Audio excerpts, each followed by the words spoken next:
Assalamualaikum warahmatullahi wabarakatuh dan selamat sejahtera.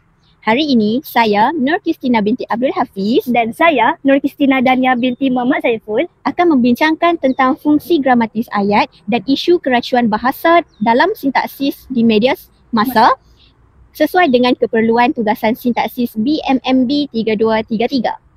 Dalam dunia media masa hari ini, penggunaan bahasa Melayu sangat luas merentasi pelbagai platform seperti televisyen, radio, akhbar, portal berita dan iklan komersial. Namun, peningkatan penggunaan ini turut memperlihatkan isu keracuan bahasa khususnya dari aspek sintaksis. Menurut Kamus Dewan edisi keempat, Dewan Bahasa dan Pustaka 2005, sintaksis merujuk kepada kajian tentang susunan perkataan dalam ayat. Maka, apabila susunan dalam ayat tidak mematuhi tata bahasa yang betul, jadi wujudlah keracuan bahasa. Oleh itu, pembentangan ini akan menghuraikan tentang fungsi gramatis dalam ayat dan isu keracuan sintaksis dalam media masa beserta penyelesaian. Jadi sekarang, saya akan menerangkan tentang fungsi gramatis ayat. Baiklah, fungsi gramatis ayat ni ialah komponen yang menentukan struktur dan makna ayat dengan tepat. Yang pertama, fungsinya adalah sebagai subjek. Jadi subjek ini merupakan bahagian yang menjadi pelaku ataupun fokus utama ayat. Contoh ayat, wartawan menulis laporan. Jadi wartawan itu adalah subjek. Yang kedua, predikat. Predikat ialah bahagian yang memberitahu tentang subjek. Jadi contoh ayat tadi, wartawan menulis laporan, jadi menulis laporan itu adalah predikat.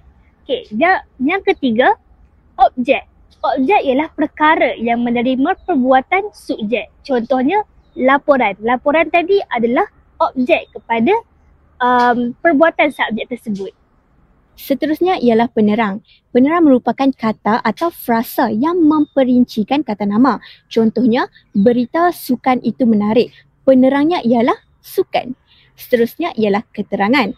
Keterangan merupakan bahagian yang menjelaskan masa, tempat, cara ataupun sebab. Contohnya, berita itu disiarkan semalam. Jadi, keterangan untuk ayat itu ialah semalam. Dan akhir sekali ialah pelengkap. Pelengkap ini menghuraikan predikat supaya ayat itu lengkap dengan makna. Contohnya, beliau menjadi wartawan. Jadi pelengkap kepada ayat ini merupakan wartawan. Jika mana-mana fungsi gramatis ini hilang atau salah susunan, ayat akan menjadi cacat makna lalu berlaku keracuan sintaksis. Jadi sekarang kami akan memaparkan beberapa situasi yang berkaitan dengan isu dalam keracuan bahasa sintaksis bahasa Melayu. Hai semua, hari ini saya nak share tentang satu lipstick yang baru dan saya sangat suka pakai lipstick ni, iaitu lipstick O2O. Lipstick ni sangat best sebab dia boleh moisturizekan mulut kita dan dia ringan. Kalau kita pakai, dia tak rasa pun macam kita pakai. Sumpah beli weh sebab ni sangat best gila punya best weh lipstick ni. Weh, kau pakai apa tu? Aku pakai lipstick ni weh. Kod ni dia best sebab dia dapat melembabkan bibir. So kalau you mulut kering, you pakai je lipstick ni, confirm mulut you takkan kering dan mengelupas dah. Wah, memang terbaik lah. Nanti aku nak beli dekat aplikasi Shopee. Okay, boleh weh, beli sekarang sebab tengah promosi. Oh ya ke? Okay. Dalam ayat saya nak share satu lipstick yang baru, terdapat beberapa kesalahan dari aspek fungsi ayat gramatis dan sintaksis. Dari segi struktur, ayat ini mengandungi subjek saya dan predikat nak share satu lipstick yang baru. Walau bagaimanapun, fungsi gramatis ayat ini terganggu kerana penggunaan kata kerja share yang bukan kata kerja dalam bahasa Melayu dan lipstick yang bukan kata nama dalam bahasa Melayu. Kesalahan ini menunjukkan isu keracuan bahasa dari aspek pencampuran kod, iaitu penggunaan unsur bahasa Inggeris dalam struktur ayat bahasa Melayu. Ayat ini sepatutnya ditulis sebagai saya ingin berkongsi tentang gincu baharu bagi mengekalkan struktur tata bahasa yang betul dan mengelakkan keracuan sintaksis.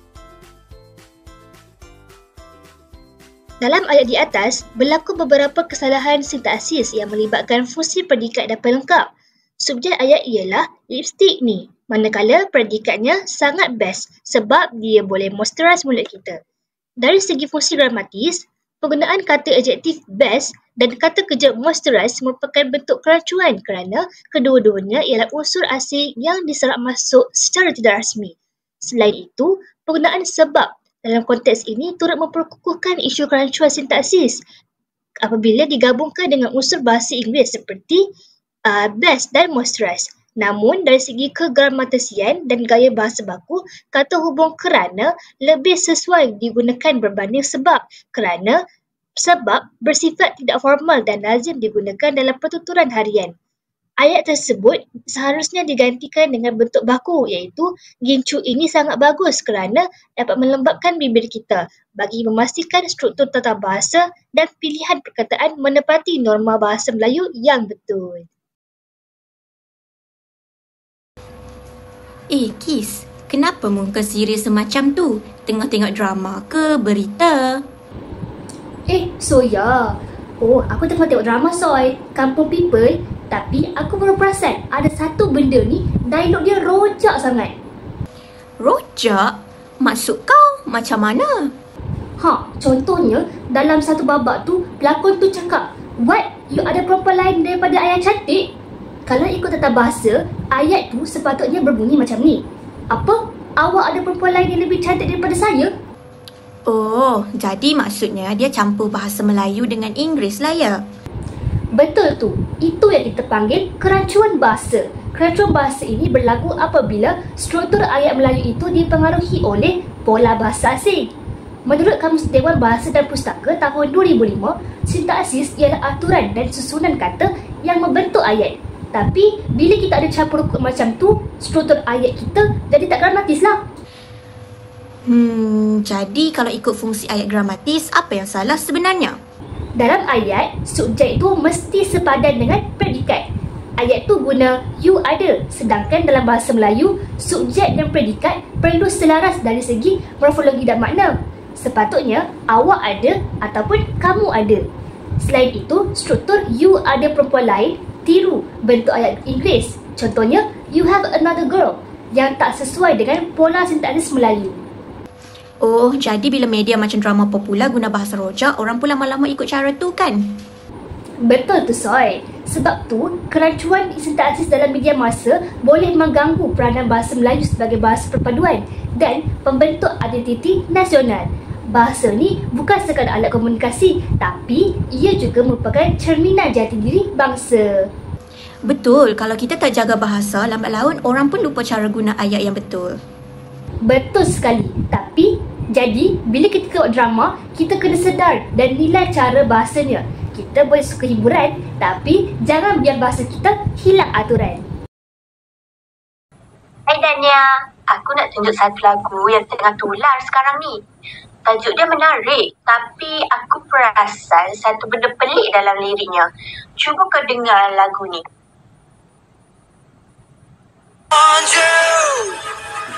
Takkan ada yang seperti dirimu. Dengar kan lirik dia? Takkan ada yang seperti dirimu. Aku pun pernah dengar lagu tu. Tapi kenapa? Ada apa-apa masalah dengan ayat tu ke? Sebenarnya Dania, ayat tu mengandungi kerancuan bahasa. Perkataan seperti ialah campuran antara awalan bahasa Melayu se dan perkataan Inggeris pretty. Jadi gabungan macam ni menyalahi tata bahasa Melayu sebab dua sistem bahasa digabungkan jadi satu perkataan yang tak wujud dalam mana-mana bahasa rasmi. Oh, jadi itulah maksud kerancuan bahasa. Dia bila kita campur dua bahasa tu dalam satu perkataan ataupun ayat kan? Betul tu. Dalam konteks isu sintaksis, penggunaan macam ni boleh menjejaskan struktur ayat dan mengelirukan makna. Ayat yang lebih gramatis sepatutnya ialah takkan ada yang secantik dirimu. Kalau dari segi fungsi gramatis, macam mana struktur ayat tu, Soy? Okey, jom kita analisis. Ayat takkan ada yang secantik dirimu boleh dihuraikan dari segi subjeknya ialah subjek yang tersirat. Jadi maksudnya dalam lagu ni dia difahami sebagai tiada sesiapa. Kemudian ialah predikat. Predikatnya merupakan takkan ada yang secantik dirimu. Dan pelengkap bagi ayat tersebut adalah yang secantik dirimu, yang melengkapkan maksud kata kerja ada. Seterusnya ialah penerang. Secantik dirimu menerangkan kata ganti yang, dan akhir sekali keterangan yang tiada unsur tambahan dalam ayat itu. Wah, jelas. Jadi, kalau lirik tu guna perkataan secantik, bukannya seperti, barulah ayat tu betul dan indah digunakan, betul tak? Tepat sekali. Sebagai penyelesaian, kita kena lebih peka dalam penggunaan bahasa, terutama dalam karya kreatif macam lagu, iklan dan media sosial. Campur kod boleh digunakan dalam konteks tertentu, tapi jangan sampai rosakkan keaslian dan kemurnian bahasa Melayu. Betul tu, Soy. Bahasa Melayu ni lambang identiti dan maruah bangsa. Kalau kita sendiri tak jaga, siapa lagi? Setuju?